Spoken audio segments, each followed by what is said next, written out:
I'd been working from my cabin in the Appalachians for nearly 2 years, trying to escape the noise of the city, the endless hum of traffic and fluorescent lights. At first, it felt like a dream. Endless forests stretching beyond my windows, a creek gurgling somewhere behind the hill, birds I could barely name calling at dawn. I was alone, and for the first time in years I felt at peace. But peace is a fragile thing, especially out here, where the woods feel alive in ways that don't make sense. It started subtly, a shift out of the corner of my eye. At first I blamed it on fatigue. I'd been staring at spreadsheets or drafting reports late into the afternoon, the sun slipping behind the ridge and casting long shadows across the wooden floors. But the feeling didn't go away. Each day it grew sharper, a faint pressure in the air, like someone was standing just beyond my sight, watching, waiting. I'd glance over and nothing was there. Just the cabin, just the familiar walls I thought I knew. Yet something was always wrong. Doors creaked open on their own, or maybe they had never fully closed. I began to notice tiny details shifting around me. A chair angled differently than I remembered.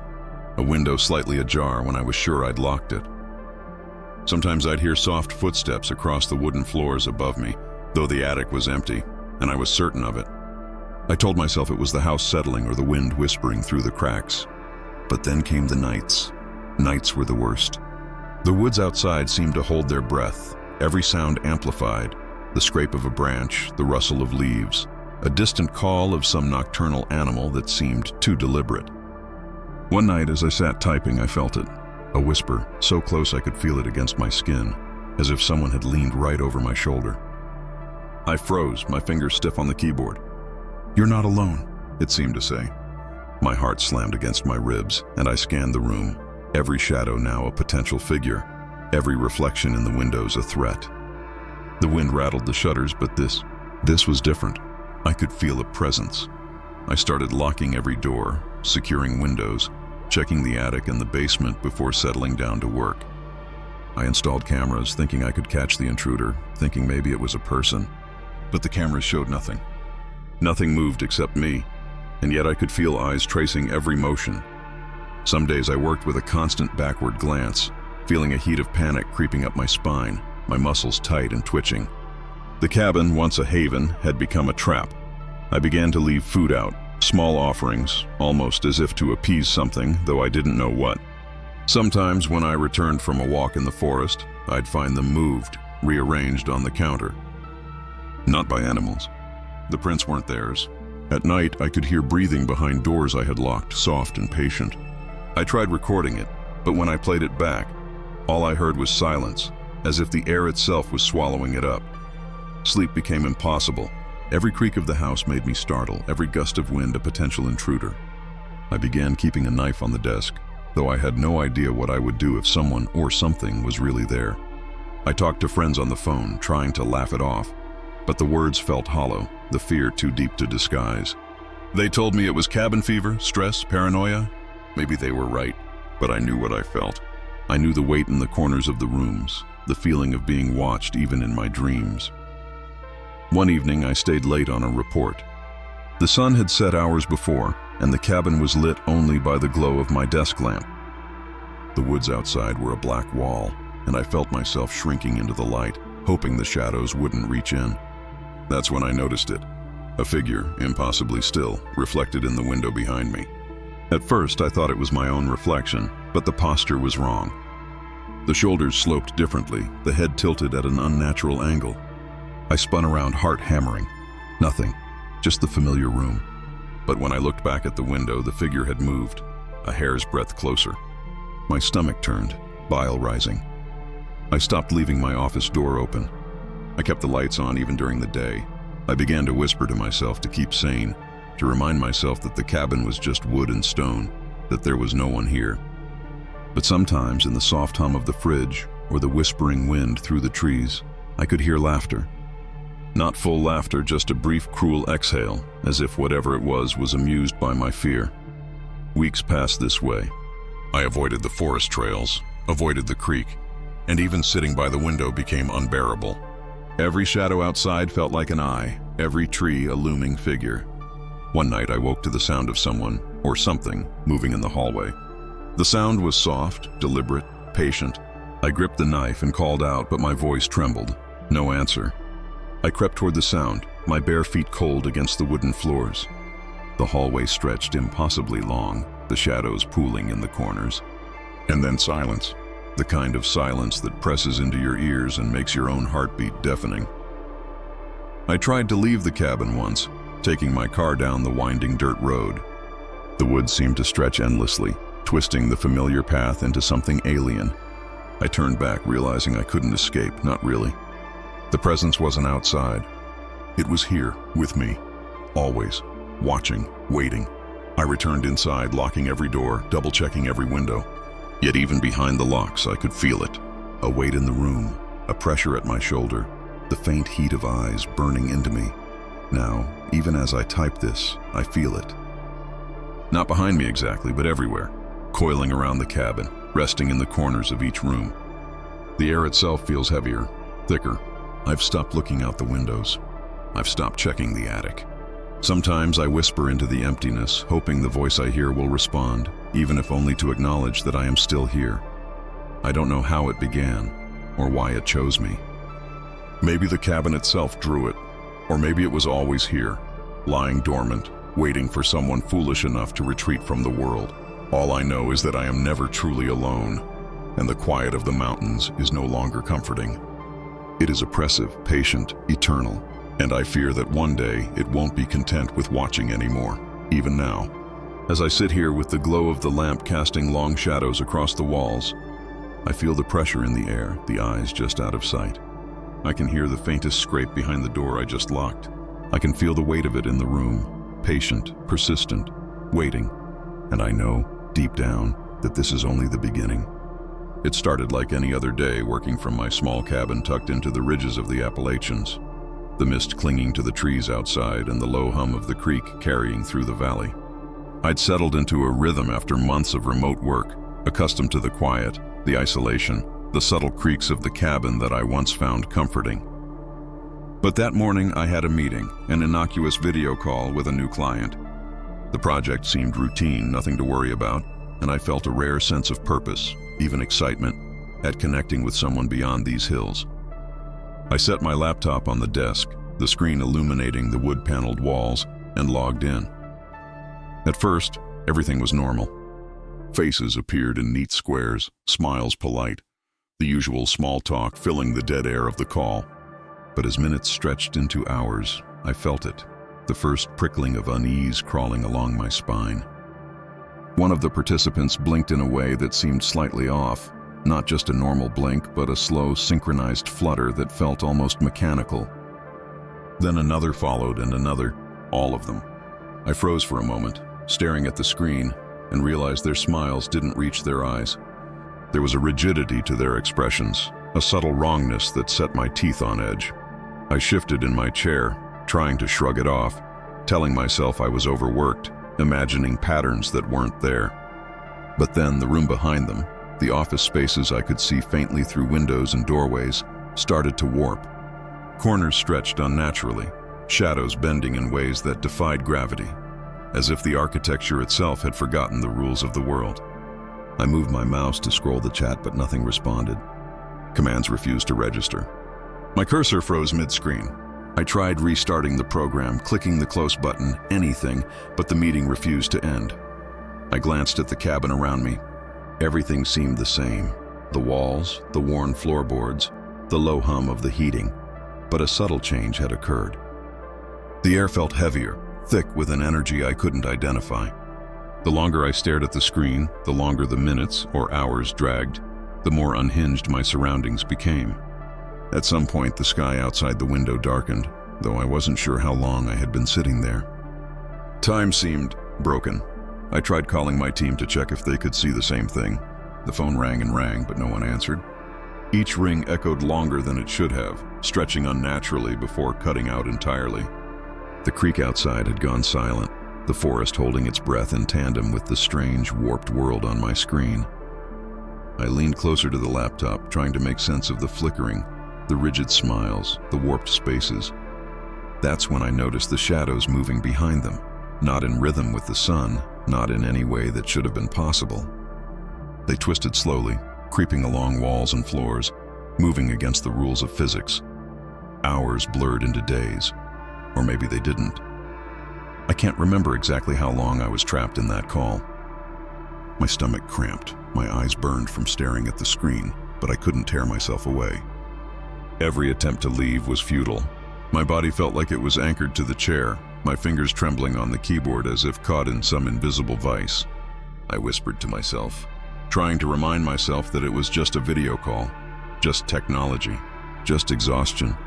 But the sensation of being watched, of being pressed upon, was real. I don't know when it happened exactly, but at some point, the voices began to echo through the cabin itself. I wasn't just hearing them through the speakers anymore. The words seeped from the walls, from the floorboards, carrying the same mechanical, unnatural cadence as the participants on the call.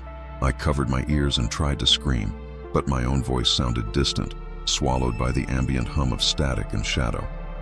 I staggered back, almost falling over the rug, my laptop still glowing on the desk, the meeting continuing, unstoppable. Sleep didn't come. I sat through long stretches of the night, watching shadows in my cabin lengthen and retract with movements that had nothing to do with the moon outside. My water kettle whistled and clanged, though I hadn't touched it, and the forest seemed to press against the windows, the black trees forming shapes that weren't quite natural. Sometimes I thought I caught glimpses of a figure behind the door, just a silhouette, always disappearing before I could react. The more I tried to convince myself I was alone, the more the world became unrecognizable, warped, hostile. I stopped leaving the cabin entirely. The road that led to the nearest town felt distant, the hills stretching longer, twisting in ways I didn't remember from before. Each step toward the door made my chest tighten. It wasn't the wilderness I feared, but what might follow me back. Inside, the laptop sat in the same place, glowing faintly, the meeting still open. Sometimes it lights up on its own, showing the same distorted faces, the same impossible shadows continuing endlessly. I've stopped trying to fight it, stopped trying to end it. I tried to take notes, to keep track of time, to anchor myself to reality. But the clock on the wall runs differently than it should, seconds stretching into minutes, minutes into hours with no consistency.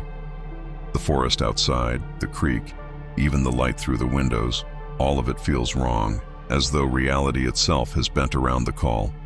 Or maybe the call is bending reality around me.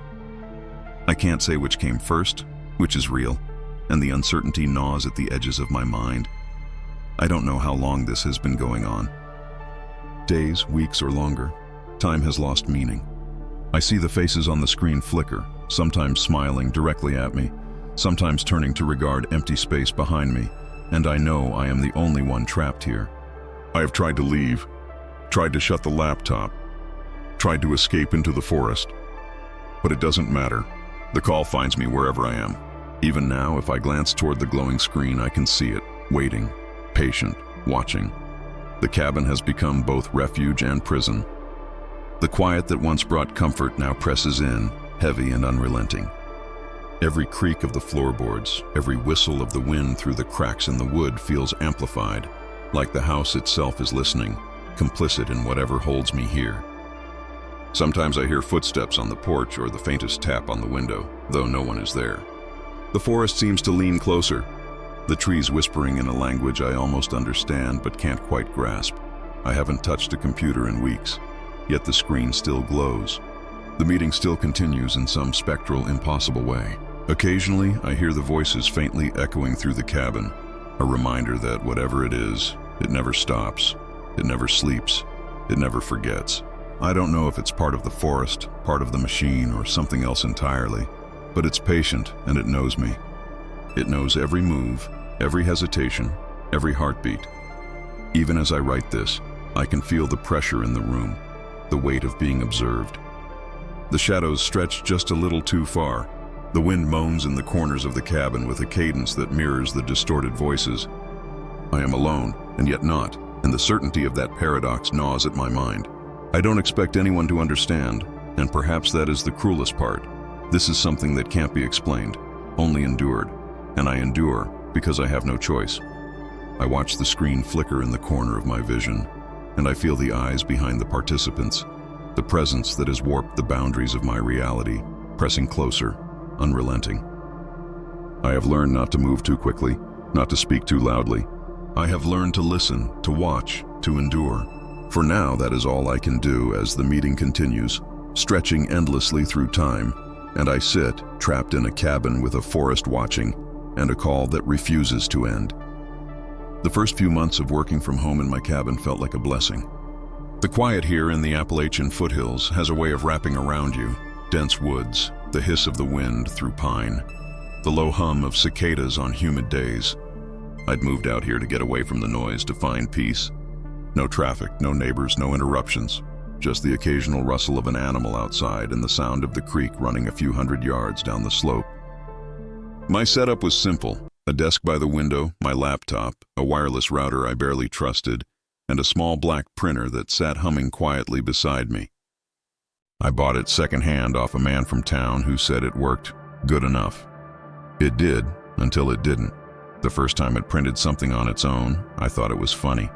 I remember sitting there late one night, the forest already drowned in darkness, when it whirred to life and spat out a single page.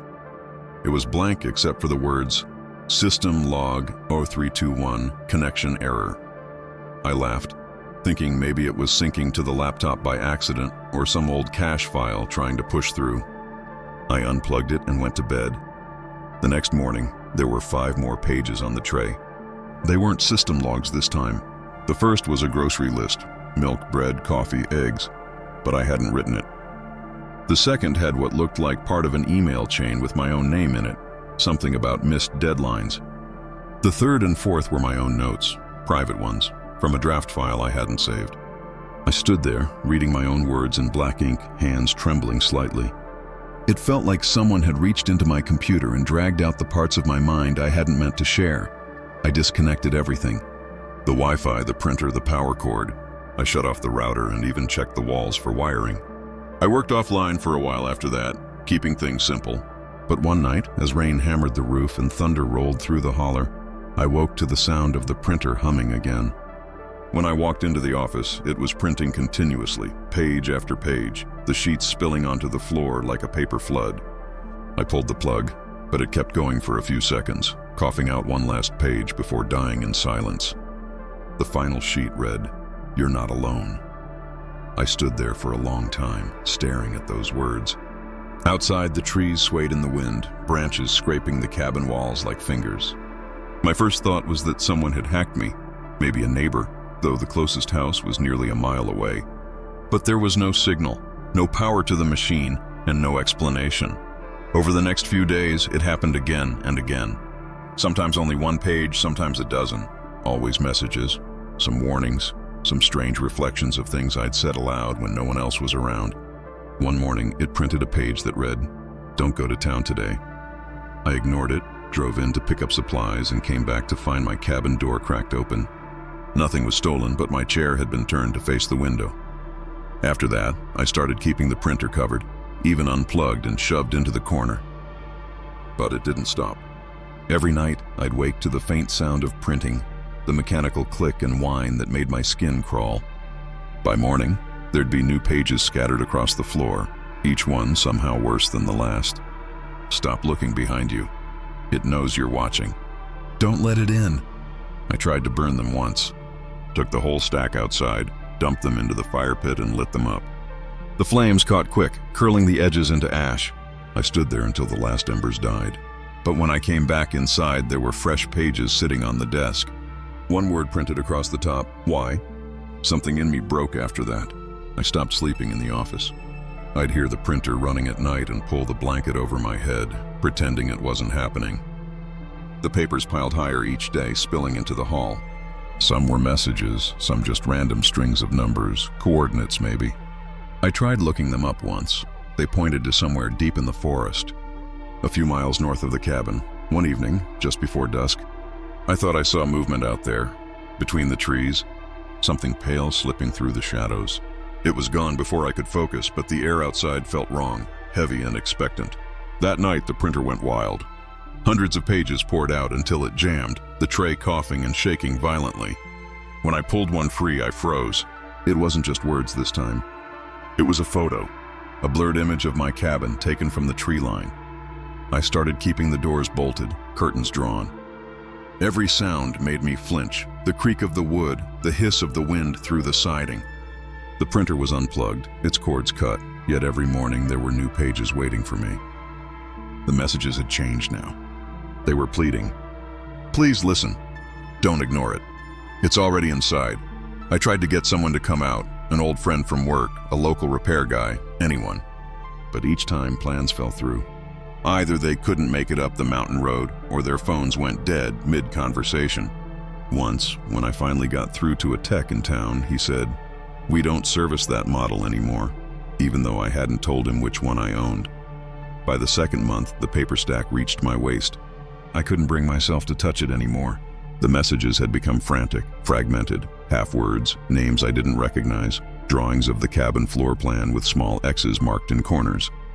The night I saw the last message clearly was the night everything changed. It said, "Look under the desk." I stared at it for hours before finally getting down on my knees.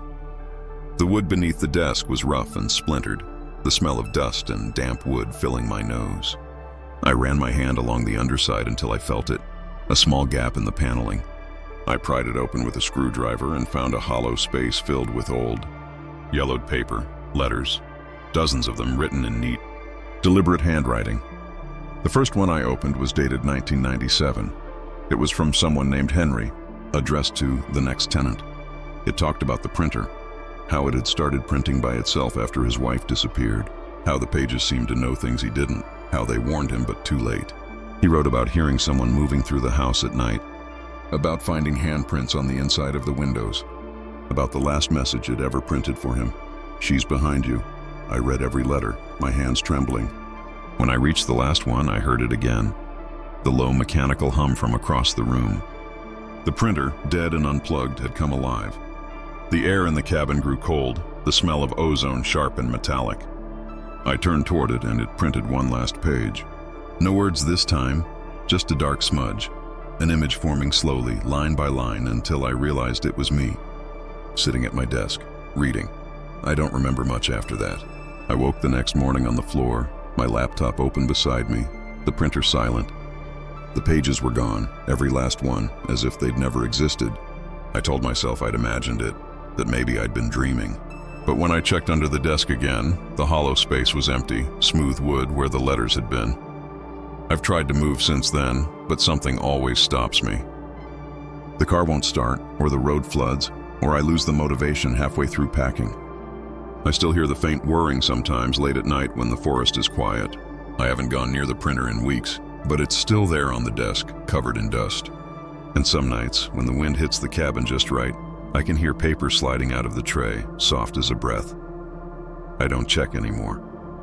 I don't read what it prints, but I know it's still watching. It knows everything I do, everything I think, and whatever it wants. I think it's waiting for me to finish writing this. I thought working from home in my little cabin tucked into the Appalachian hills would be peaceful. The kind of quiet you read about in books, birds calling in the morning, leaves rustling gently, the wind whispering through the pines. I liked the isolation at first. It gave me focus, a chance to breathe without the constant drone of neighbors, traffic, or people. My workdays blended into each other, punctuated only by the occasional walk along the dirt road that wound down the hill, the forest on either side thick and unbroken. It was mid-afternoon when I noticed something strange. I was sitting at my desk, the sunlight streaking through the slats of the blinds, when a sudden, unnatural hush fell over everything. At first I thought it was normal, the calm after a sudden shift in the wind, but then I realized the street outside had gone silent. The usual clatter of tires on asphalt, the bark of dogs in yards, even the faint calls of birds were gone. The world felt stripped of sound, hollowed out. I stepped toward the window, expecting a car to round the bend, or a neighbor to appear at the mailbox. But the street lay empty. Nothing moved, nothing breathed. The silence was at first comforting, but it quickly became oppressive. It pressed against the walls of the cabin, settled into the corners, and pooled in the hallways. My own heartbeat sounded unnatural, thumping loudly in my ears as if it were amplified by some unseen force. Each footstep on the wooden floorboards echoed far too sharply, a metallic crack that seemed to betray my presence to whatever waited beyond the glass. Shadows began to stretch and twist in ways I couldn't explain, darkened areas moving subtly, almost deliberately, as I shifted my gaze. I tried to shake it off.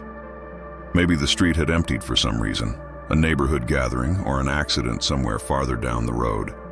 But the air didn't carry any distant sounds, no faint engine hum, no bark or shout, nothing. I opened the front door and stepped outside, expecting to see the familiar bends of the street, the neatly spaced houses. But the world had changed.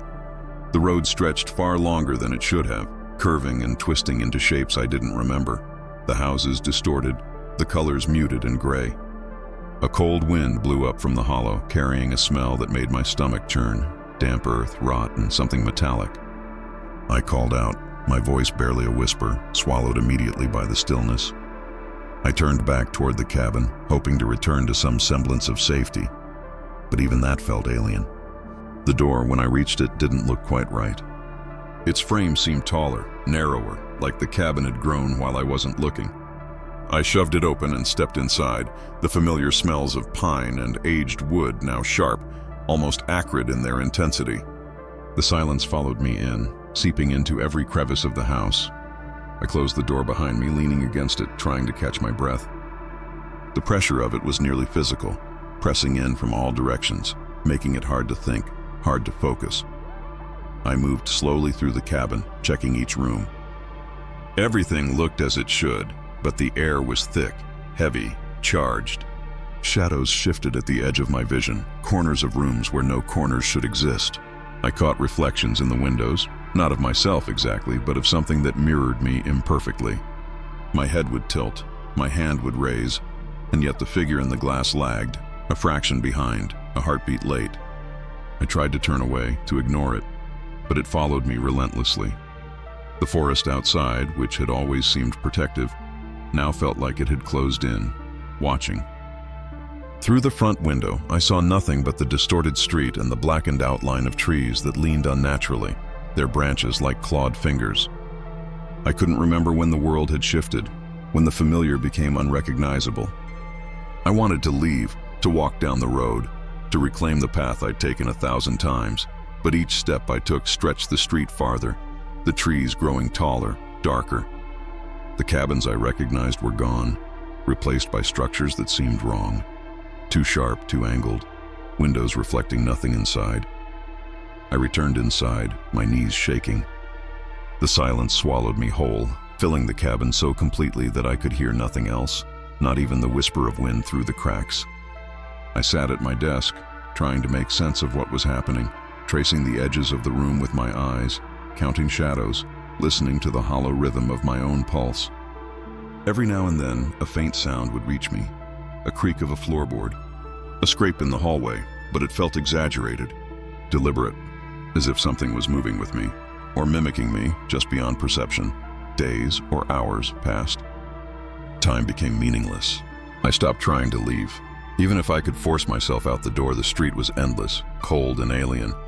My footsteps on the floor echoed in loops, bouncing back at me in ways that were impossible, stretching the space between walls. I tried to call someone on the phone, just to hear another voice, to anchor myself, but there was no signal.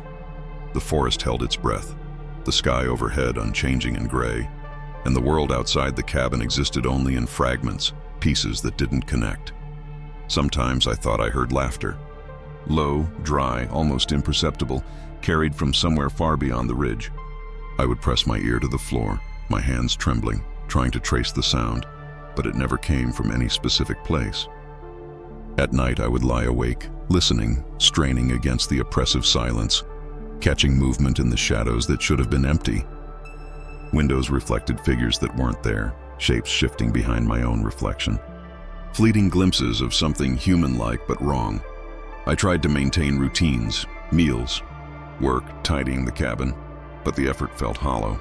My body moved automatically while my mind became consumed with the distortions of my surroundings. Even familiar objects appeared subtly altered, the desk slightly longer, the books on the shelf taller, the floorboards not quite lining up as they had before. It was as if reality had thinned, stretched over me like a fragile veil, and I was the only one aware of its unraveling. On one particularly long night, I ventured outside to check the road. The forest pressed in around me, dark and immense. My boots crunched against gravel that wasn't gravel, soil that seemed deeper, wetter than it should have been. The street wound endlessly, bending into impossible angles, hills rising and falling where they shouldn't, houses appearing and vanishing in the mist. I turned back toward my cabin, hoping for a familiar sight, but even it was different now. Windows reflecting nothing, doorways darker than the shadows inside. I ran the final stretch, tripping over roots that weren't there before, and slammed the door shut behind me. Since that day, I haven't tried to leave again. The silence persists, heavy and waiting, pressing against every wall and ceiling. The world outside may not exist, or perhaps it never did. Sometimes I catch movement in the corners of my eyes. A flicker at the edge of the window, a shadow that shifts without light. My reflection is never quite right. My own heartbeat echoes too loudly, my breathing too harsh. I don't know if I'm alone. I don't know if anyone is out there at all. The street beyond the cabin stretches endlessly, impossible and cold. And I sit here, day after day, the silence complete and absolute, listening to the faintest, most deliberate sounds of something moving just beyond what I can see, feeling the world shrink and distort around me. Every step I take within these walls is mirrored, every movement anticipated, every thought weighed and returned to me in the silence. I have begun to whisper to myself, just to hear another sound, to remind myself that I am still here. But even my own voice feels foreign, distorted, as if carried through another space entirely. The trees outside sway in impossible synchrony, shadows bending as though alive. The wind presses against the cabin as though to push me outward into the endless street. And I know, with a deep, gnawing certainty, that there is no path back to the world I knew. The world outside doesn't exist anymore, or maybe it never did. It was supposed to be a routine team check-in. We'd been working from home for months, and these video calls had become a dull part of my routine. Same tired faces, same questions about productivity, same forced laughter that didn't reach anyone's eyes. That morning, fog rolled low outside my cabin, the trees in the valley below barely visible through the mist. The old satellite internet lagged as usual, flickering every few minutes, and my voice would cut in and out like I was speaking through water. Still, it was quiet here, quiet enough to work, quiet enough to think. The meeting started normally. One by one, faces appeared in the grid. Tom from IT, Sarah with her usual half-awake expression, and my manager, who always sounded like he was in a hurry. I leaned back in my chair, trying to appear engaged while my coffee went cold. Then about 20 minutes in, the screen glitched. It wasn't the typical lag or frame skip. It froze, then flickered, and when the image came back, there was a new face in the grid. At first, I assumed it was a connection issue, maybe someone joining from a bad line. The figure's image was dim, grainy, as if their webcam was decades old. They sat perfectly still, head slightly tilted, their skin pale against a dark background I couldn't make out. The clothes looked wrong. Muted brown flannel, high collar, something almost old-fashioned. My brain registered it as strange, but I didn't want to interrupt the meeting. "Who's that?" I typed privately to Sarah, but she didn't reply. The others kept talking, laughing about some shared task, oblivious to the fact that there was now an unfamiliar face among us. I leaned closer to the monitor. The figure's eyes were on me, not the screen, me. They weren't blinking, and there was no delay, no camera lag. Every tiny movement I made was met with a silent, precise reaction. I felt my throat tighten, then they mouthed something. The lips moved slowly, deliberately, forming words I couldn't hear. I turned up the volume, nothing. The sound was gone entirely. My coworkers' faces continued moving, laughing, talking, but no audio came through. I could see their mouths moving in strange unison, all of them speaking, all of them smiling, but I couldn't hear a single sound. The only thing I could focus on was that figure, expressionless, watching, lips still forming those silent, impossible words. I tried to unmute myself, to ask who that was, but the microphone icon flickered red, frozen. My keyboard stopped responding. I could feel my heartbeat in my ears, heavy and wrong, as if it didn't belong to me. Then the figure raised their hand and pointed, not at the camera, but at me. More precisely, at the wall behind me. I turned instinctively. The light from the window had dimmed, though the sun hadn't set yet. Shadows stretched unnaturally long across the floorboards of the cabin, bending toward the spot behind my chair. The wood creaked faintly, I froze, unable to move, staring at the wall that suddenly felt closer than it should have been.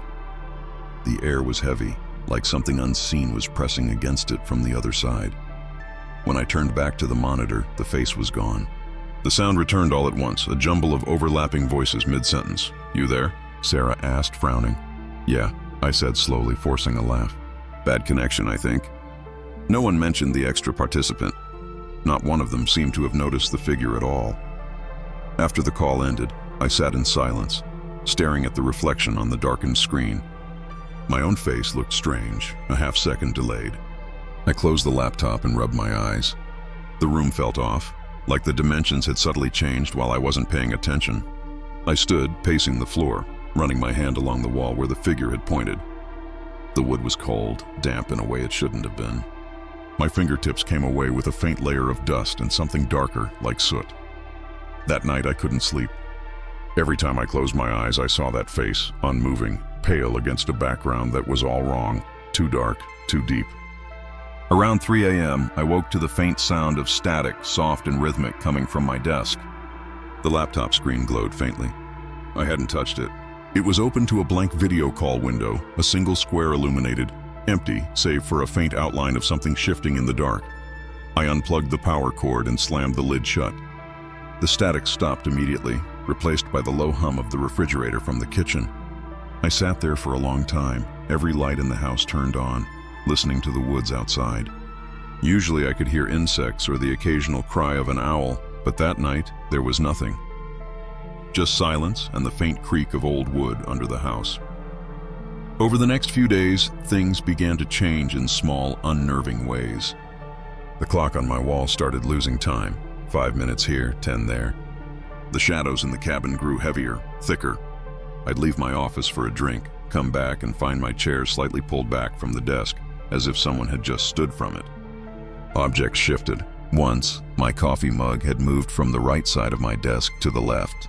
Another time I woke to find the laptop open again, camera light blinking faintly. I tried to rationalize it all. Power surges, fatigue. Maybe the dampness of the mountains was warping the wood, making it creak. But the more I explained, the less sense it made. The stillness in the cabin wasn't natural. It was like the world outside had thinned, muffled. I'd step onto the porch and even the forest sounds felt distant, like they came from another place entirely. Then one night, I woke to a faint tapping sound, soft, deliberate. It came from behind the wall near my desk. I held my breath, counting the rhythm. Tap, pause, tap, tap, almost like someone knocking gently, testing for a response. I turned on every light, pressed my ear to the wall. The wood was cold, vibrating faintly. Then a low hum began to seep through, so deep it rattled the floorboards. I grabbed a flashlight and stepped outside. The fog was thick, the kind that swallows light whole. The trees stood unnaturally still, their branches heavy with dew.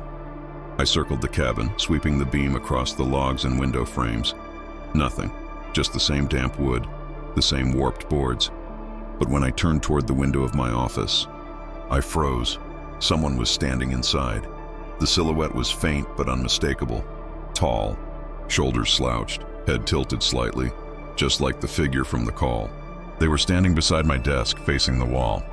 I blinked and the flashlight flickered. When the beam steadied again, the room was empty. I ran back inside, heart pounding, every instinct screaming to leave, to drive until the road ran out. But when I got to the laptop, it was on again. The screen displayed a live video feed. I was in the grid now, a perfect reflection of myself sitting there staring at the screen. Behind me, faint but visible, was another shape in the corner, its face half hidden by shadow. I turned around, nothing there. But on the screen, it was still visible, closer this time. I slammed the lid shut and unplugged everything, tearing the cables out of the wall. The power cut off. The screen went black. For a moment, the silence was absolute again. Then, faintly from behind the wall came the same tapping sound. Soft, steady, almost patient. I moved out of that cabin a week later, left everything behind except a duffel bag of clothes. I told myself I was being paranoid, that isolation had gotten to me. But even now, months later, whenever I join a call for work, I can't bring myself to look directly at the screen. Because sometimes, in the grid of faces, there's an extra square, dark, unfocused, flickering faintly. And if I stare too long, I can see eyes staring back. They're always looking past me now, toward the wall, and every night since, before I go to bed, I hear it again, faint tapping, just beyond the dry wall. As if someone's waiting, patient, unblinking.